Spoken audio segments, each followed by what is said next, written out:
Avant de croire, je vivais comme tout le monde. Mes yeux étaient ouverts et pourtant je ne voyais rien. Je pensais savoir, mais au fond, je ne comprenais pas. J'avais des sourires, sans réussir à être heureux. Et même entouré de tous les êtres sur Terre, notre cœur ne sera jamais entièrement comblé s'il n'a pas réellement compris ce qui pouvait le nourrir. Et pour trouver notre paix intérieure, il faut lui parler, le comprendre, mais surtout ouvrir les yeux. Notre monde en est la preuve qu'il faut le regarder, mais pas avec n'importe quel regard. Je parle ici du regard nécessaire, le plus sincère pour comprendre notre rôle sur Terre. Comment ai-je pu douter ? Comment ai-je pu penser que tout ça n'avait pas de sens ? En fin de compte, tout est parfaitement lié, du ciel qui donne la pluie, jusqu'à nourrir la terre qui nous nourrit. Elle fait grandir les arbres qui porteront les fruits que nous aimons. Tout ça est un bienfait pour notre corps qui lui-même sait rejeter ce qui est néfaste pour lui, si réellement nous savions. Mais malgré tout ça, je continuais ma vie sans réfléchir. J'avais tout devant les yeux, mais je regardais autour, et je pensais être dans le vrai. Mais si l'eau n'existait pas, nous ne pourrions même pas vivre une semaine. Alors pourquoi elle existe ? Les hommes, les femmes, pourquoi ? Oui, ils sont différents, pourtant les deux s'attirent. Et ce qu'il y a chez l'un apportera et comblera ce qu'il y a chez l'autre. Les deux concordent scientifiquement, émotionnellement et humainement. Les sentiments vont naître entre eux, ils peuvent s'accoupler, mais ce n'est pas tout. Ils s'aimeront et apporteront à l'autre ce que chacun réclame. À travers le sentiment d'amour, à travers le plaisir, ils peuvent même faire naître un nouvel enfant, un nouvel être. Et malgré ce miracle divin, du néant qui se voyait faire naître la vie, je continuais de douter. Encore pire, je me posais même pas de questions. S'il n'y avait pas le soleil, il n'y aurait pas cette terre capable de nous accueillir, d'y vivre, de respirer. La distance entre lui et la terre ne pourrait être plus parfaite. Je suis dans un monde où tellement l'équilibre est parfait que j'en suis devenu gâté par la vie, car je ne la considère pas comme elle le mérite. J'en suis tellement ignorant de la perfection qu'elle en est devenue normale à mes yeux. C'est un peu comme accepter qu'une voiture pouvait exister sans que personne ne la construit, sans quelqu'un pour la confectionner. J'en étais tout autant ignorant. Croire que c'était normal et que le hasard en était capable. Comment du néant une nouvelle vie peut apparaître ? C'est l'un des miracles les plus habituels et pourtant tellement banal à mes yeux. Je n'arrivais même plus à voir la magie de ce monde, les preuves devant mes yeux, car mon cœur était voilé.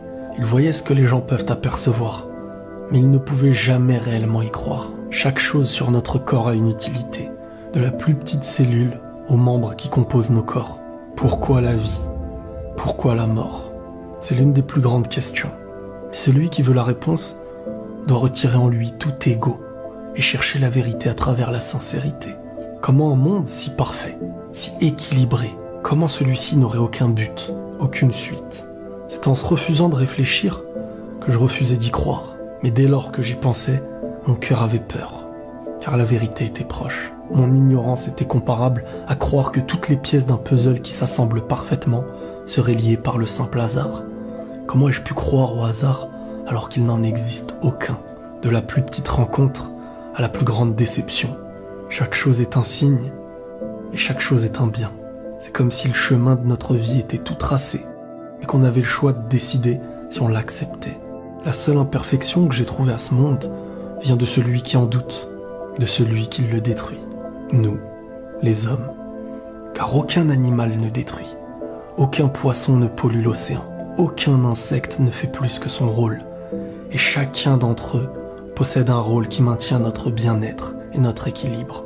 Chacun est à sa place, à l'exception d'une race, l'humain, l'homme qui ne l'aurait pas encore trouvé. Les forêts tout entières apportent ce qu'elles sont censées apporter. Sans cet équilibre, la vie n'existerait pas. Il n'y aurait pas d'oxygène. Et pourquoi il y aurait la vie si elle n'avait réellement aucun but ? Pourquoi notre cœur ressent ? Pourquoi nous sommes attirés à certains moments ? Nous sommes les seuls à nous sentir uniques, sans aucun but, sans aucun rôle. Pourtant cette vie est un examen pour nous tous, un passage temporaire. Les réponses auront lieu. Nos épreuves, nos tristesses ne sont qu'un passage à surmonter. nous y trouverons la note de notre réaction face à celle-ci.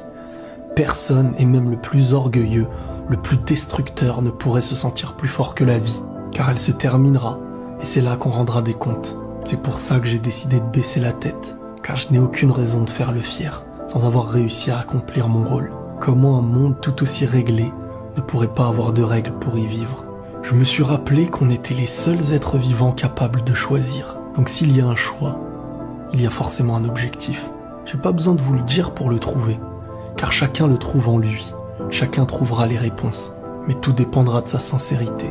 Comment un monde étant si parfait ne pourrait pas donner de suite à ce qui existe déjà? Pourquoi douter de notre existence sur Terre alors qu'on y vit? C'est dans les moments où j'avais tout perdu que j'ai enfin tout gagné. Car avant de m'endormir sans savoir, j'essayais de lever les yeux de manière sincère. Et je lui parlais. J'ai mis ma confiance en lui. Ce n'était pas tous les jours facile, mais je n'ai jamais été aussi heureux d'avoir compris. De pouvoir me dire que peu importe ce que je perdrai et ce qu'il m'arrivera, j'aurai compris. Il ne me manque plus qu'à devenir la meilleure version de mon passage sur Terre. Et depuis ce jour, je ne l'ai plus jamais abandonné. Je ne m'attache plus aux objets car j'ai aujourd'hui la foi.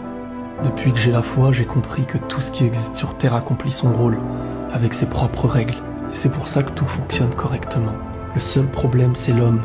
Car selon moi, s'il n'accomplit pas correctement son rôle, il devient celui qui nuit aux règles de tout l'équilibre. Et il sera celui qui le détruira, tout autant qu'il se détruit. Soit par la tristesse envers lui-même, soit parce qu'il fera naître envers les autres la violence, la haine. Tout l'or du monde ne pourrait nous servir sans notre paix intérieure, celle qui se gagne quand on lui a donné la notice de sa vie, son règlement pour faire fonctionner l'équilibre et accomplir comme chaque élément de la nature son propre rôle. Et c'est depuis que j'accomplis le mien que je vis comme ceux qui m'entourent. Je fais partie de la même famille, des animaux qui possèdent leurs règlements, les poissons avec leurs règlements, les insectes, la terre, le ciel, les planètes, le soleil, l'espace tout entier, et l'homme que je suis.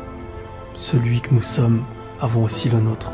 C'est ça la paix intérieure, c'est de l'avoir trouvé, c'est l'avoir compris, et faire tout pour l'accomplir jusqu'à la fin.